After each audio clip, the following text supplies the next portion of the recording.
Bismillahirrahmanirrahim. Assalamualaikum warahmatullahi wabarakatuh.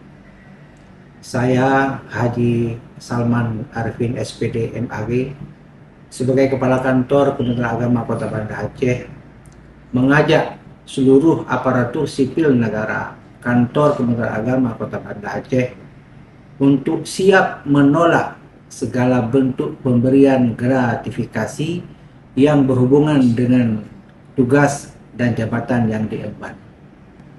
Kepada seluruh ASN Kemenak Kota Banda Aceh, saya berharap agar selalu menjaga integritas ini untuk tetap senantiasa siap menolak segala gratifikasi. Karena ajaran agama melarang praktik gratifikasi karena bertentangan dengan nilai, moral, dan etika yang kita anut. Gratifikasi merupakan awal terjadinya korupsi. Teruslah menjaga integritas dan memegang teguh nilai dasar ASN dan kode etik Kementerian Agama.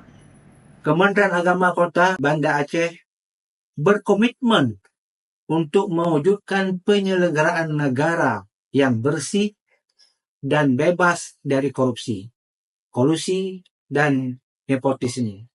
Ini adalah harapan seluruh rakyat Indonesia. Untuk itu, jadilah ASN Kementerian Agama Kota Banda Aceh yang berakhlak dan bangga melayani bangsa ini. Mari bersungguh-sungguh mewujudkan budaya anti gratifikasi. Terima kasih. Assalamualaikum warahmatullahi wabarakatuh.